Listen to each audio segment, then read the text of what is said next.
Well, hello, friends. Mark Holmes here. As always, I want to thank you all for watching, commenting, subscribing, and being part of the Joe Blue Sports Report. But to coach you guys, as well as you ladies, you know that this literally does not work. It is raining like a mother humper out today. My God.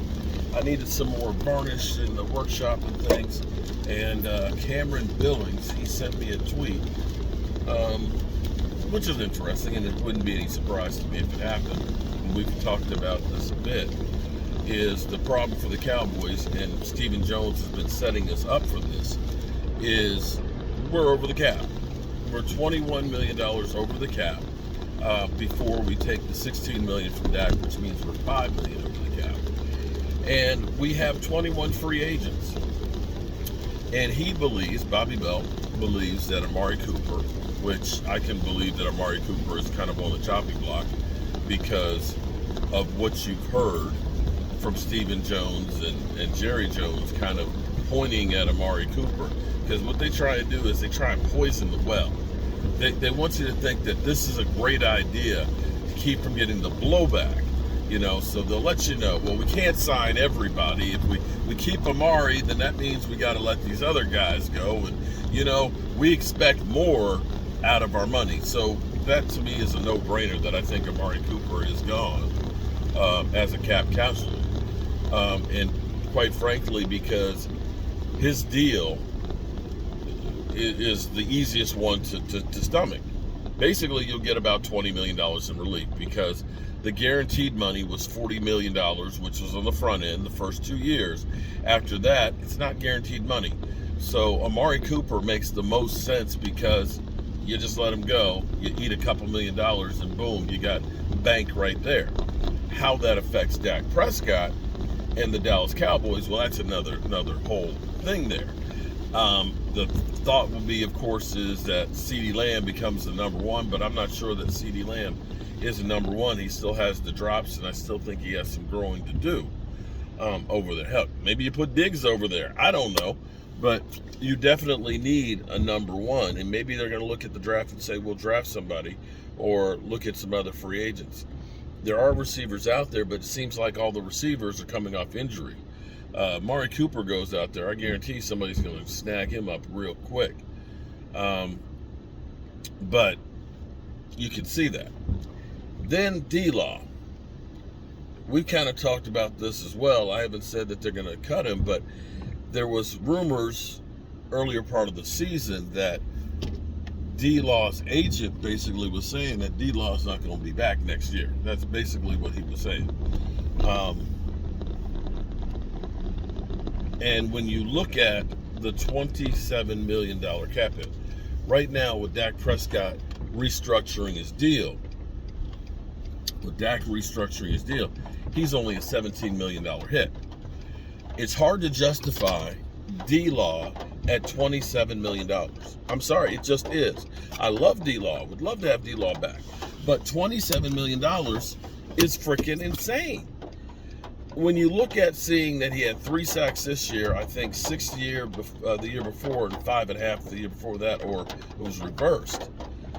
You're not talking about a lot. I know this is the thing that drives me crazy is we don't ever want to let anybody go. And they'll say, but he's great against the run, man. He does dirty work and things. He gets all the attention. But here's the thing. It's still, in my mind, when Micah Parsons was playing the best, after he got into the groove of the NFL, was him playing edge rusher. Seeing the speed that Micah Parsons has at 245 last night, he could easily put on about another 10 pounds. He'll slow down some. But I think he will still be a lot faster than most offensive tackles and be able to bend that edge. Because in football, you've got to have the guy to attack the quarterback. And D-Law is not there the way he used to be. I'm sorry. You can get mad at me and tell me, he's a leader on the team. You know what? Bottom line is, I heard that for 2 years about Tyrone Crawford. You can't get rid of Tyrone Crawford. What's wrong with... I literally had people cuss me out. They cussed me out because I said were overpaying Tyrone Crawford. It was $10 million a year. $10 million a year. And what we were getting out of Tyrone Crawford was squadouche. But he's a team captain. He's a motivator. Well, then make him a voluntary coach. Or make him a coach. But you got a roster spot that's being taken up with $10 million on a guy who's not worth 10. If he was 1.5 or 2, okay, fine. If D-Law was 10, no problem. But $27 million, that's more cap hit than most of the quarterbacks will be this year. Do you understand the words that are coming out of my mouth? So when you look at D-Law, I don't know if they're going to make him a June 1st one. I think that you get more money back with it doing it that way.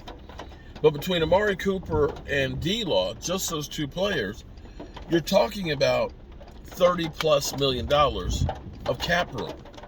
Just those two. And it's one of those things that you have to look at it and say, we're trying to save the body.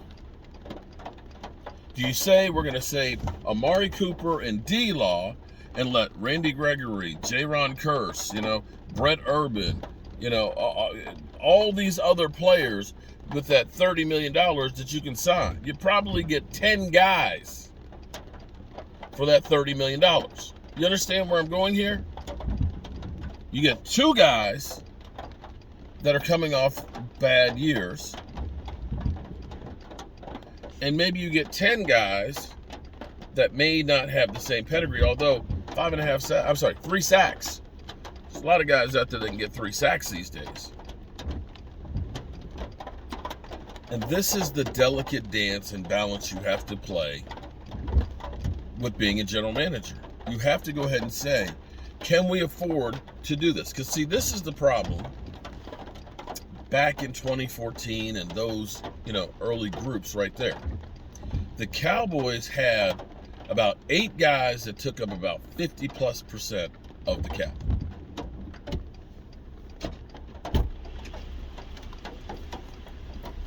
One is gloss and one is semi-gloss. You started putting semi-gloss on the first one. Yes. Okay. Because you had Tony Romo, Jason Witten, Des Bryant, DeMarcus Ware. And right there, like 6 or 7 guys took up most of the roster. So the problem was you had to fill out the rest of the roster with chicken feed. And that's what you got at chicken feed, was when you lost a Sean Lee and a Tyron Smith, the guys that you were paying to take their place were such a drop that the team suffered. This is where New England understands. It's not about having 5 or 6 great players. It's about being sure that the guy behind the starter isn't a major drop-off, because you're going to lose those guys. And as we learned again with Tyron Smith going out, Zeke Elliott getting hurt, that it's the guys behind there that matter the most.